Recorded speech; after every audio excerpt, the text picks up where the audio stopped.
Oh boy.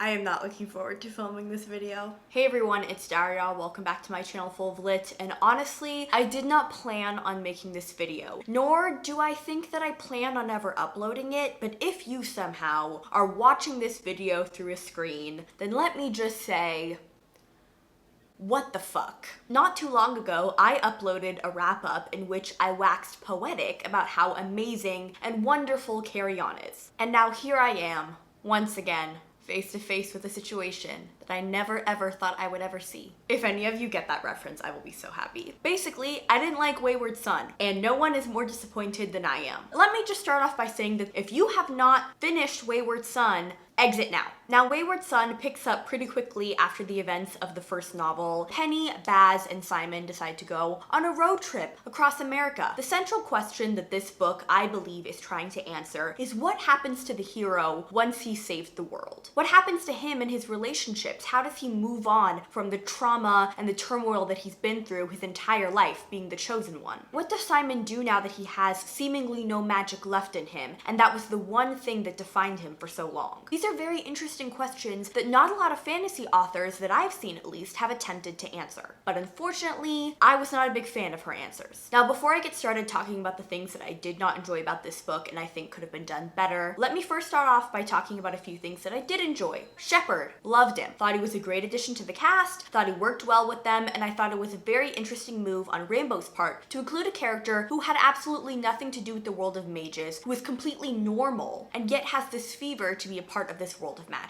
A lot of times in fantasy novels, you have the people who know about magic, who can utilize magic, and the people who know nothing about that world and are completely ignorant of it. And now here you have this human who is actively trying to find magic in his world and is chasing it. Honestly, you guys, that is really the only thing that is sticking out to me right now when it comes to what I enjoyed about this book. For now, let's just go ahead and jump into the things that I really want to talk about, what I felt really was not done well with this novel. Let's start off first talking about Simon and Baz and their relationship. Obviously, romance is not the be-all, end-all of this novel. It is first and foremost a fantasy novel and first and foremost Simon's story. But a lot of the reasons that people loved the first book, the reason that I really loved the first book, is getting to see his dynamic with Baz. And that entire relationship, I feel like, was completely absent from this book. Try to think of how many times Simon and Baz were actually talking to one another and interacting. I don't know about you, but I can't remember very many of them. The majority of Simon and Baz in this story was just them being very insecure about their relationship and not communicating with one another about it. All they did through the majority of this novel was think about how they didn't want the other person to break up with them, so they weren't going to try to approach the other person at all. And anytime they wanted to express their love or talk to the other person, they held back because they were too afraid. A lot of times in enemies to lovers relationships, we see them transition from enemies to friends to lovers during very high intensity situations. That's exactly what happened with Simon and Baz. They were trying to save the world and at the same time figure out their feelings for each other. And so you don't really have a lot of time to talk and communicate with one another. So in a sense, I did understand where this hesitation was coming from. They don't really know what they are to each other at the moment, being in a stable relationship after all of that crazy shit went down. But my issue was that there was no steps towards a resolution.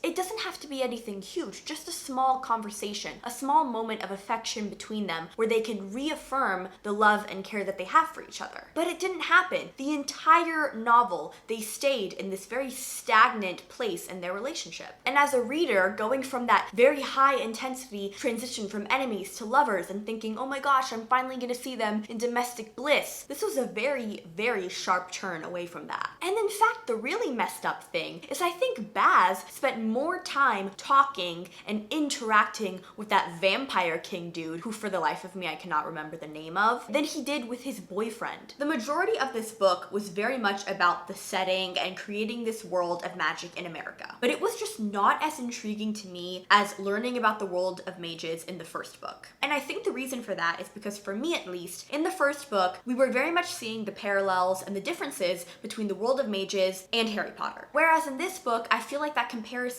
is not really relevant as much. I felt like there was so much time spent on the world of magic in America, that magic system, how it works, the different groups of people, and in my opinion, it wasted a lot of time that could have been better spent on characterization and building character relationships. Now let's move on to the characters individually. I felt like a lot of characters regressed in this novel, and a lot of them just didn't feel like they were themselves. I feel like in this novel, the characters were kind of like the antithesis of who they were in the first book. In the first book, Penny was so together. She knew what she was doing, she always had a plan, she was always looking out for Simon. And in this book, some aspects of her personality are still there. But there were a lot of times that I really thought Penny was going to step up and take control or form some kind of plan, and she didn't. A lot of Simon's character was him questioning, what am I going to do now? Who am I? Who am I without magic? What is my purpose? And through that sort of existential crisis, I feel like we lost a lot of the flavor of his character. And I feel like Simon's story could have been so much more interesting and uplifting. Who is he going to choose to be now that he no longer has to occupy that role of being the chosen one? I would have liked to have seen Simon find some kind of ability that he has outside of magic, find something within himself that he thinks is worthy now that he no longer has that chosen one mantle to hold on to. I understand that he's going through trauma and this intense identity crisis, but I feel like we just saw him once again, like his relationship with Baz, like many of the characters in this novel, he was just in one place throughout the entire book. And Baz, very similarly, he kept the secret pretty much his whole life that he had feelings for Simon, he was a vampire, and now those integral parts of his identity have been brought into the light. And so now how is he going to move forward? Obviously, he discovered this entirely new world rules aspect of being a vampire where you can drink blood but not actually have to kill anybody. That's going to be huge for his character, I can tell. But, and this is going to venture more into plot-related things that I want to get into, I felt like there was no payoff. Baz suddenly discovered this absolutely life-changing information about what it means to be a vampire and a new possibility for his future, and then the book just ends. Just like that. It was so rushed. That's another, in fact, that's the main issue that I have with this novel, is that it was so rushed. Everything with the vampires and the cult that Agatha was taken by, that all got wrapped up so quickly. I couldn't even wrap my head around it, and then suddenly the book was over. I felt like a lot of things were just kind of handed to them too easily towards the end. Saving Agatha, once they actually got there, I felt like that happened in a snap.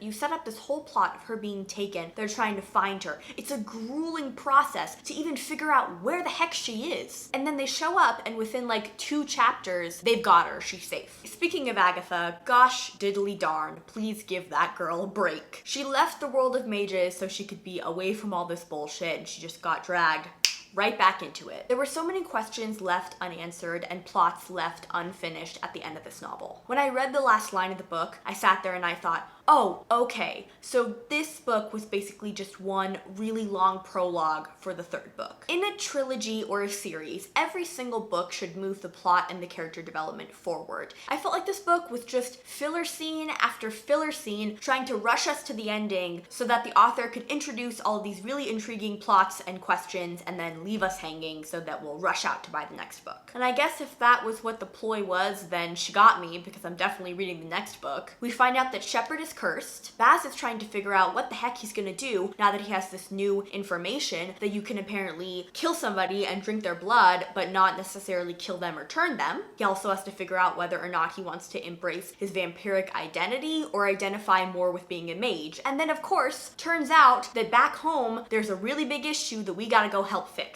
I knew that there was going to be an announcement for the 3rd book. There was no way that Rainbow Rowell was not gonna write a 3rd book. It just felt like this book, its plot and the characters were sacrificed so that the 3rd book could be really, really good. Does that make sense? I feel like that doesn't make sense. Nothing in this video makes sense, because a lot of times when I was reading this book, I zoned out, I had to go back. I just finished reading this book and I have completely forgotten everything that happened. So if you think that I sound vague, or if I have somehow messed up any plot points, please know that it's because I genuinely can't remember a gosh darn thing about this book. Honestly, I feel like my biggest issue with this book doesn't just have to do with Wayward Son on its own, but instead this trend that we're seeing in YA nowadays, where a lot of authors are revisiting old stories. Off the top of my head, I can think of Tahira Mafi, Marie Lu, Maggie Stiefvater, Benjamin Illyria-Sans, Suzanne Collins, are all going back to series that they've previously written and adding on to the story. I can understand the appeal for publishing companies. You have a built-in fan base, a built-in group of people who you know are going to buy the book. I can understand the appeal for authors. You get to revisit it and go back to characters that I'm sure you love and miss and want to think up new stories for. And for fans, you get new content about characters that you freaking love, but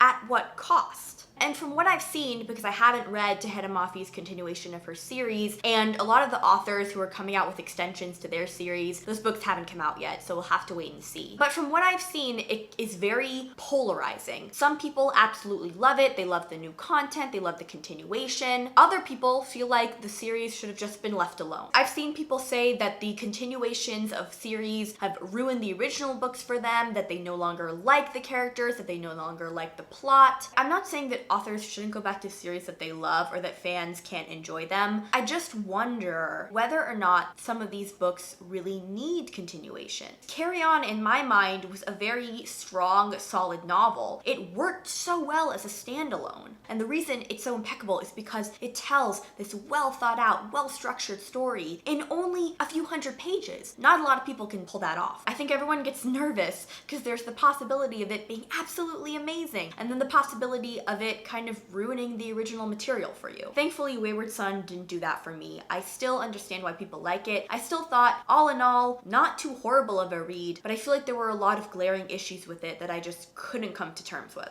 I feel like this video wasn't even a review, it was more of a reflection and an open-ended discussion. I'd really like to know all of your thoughts, not only on Wayward Son, but about this trend in YA, whether you think it's a good thing, a bad thing. What has been your experience so far with authors bringing back characters and plots and stories that you thought were finished? And this is a trend kind of in the midst of happening. A lot of the books that I've mentioned and authors that I've mentioned haven't come out with their continuations yet. So we'll have to wait and see how it pans out and what the reaction is. That's it for me today, you guys. I hope you enjoyed this video. If you did, like, subscribe, comment down below. All of my social media links are in the description below, so check those out if you would like, and I'll see you guys next time. Bye.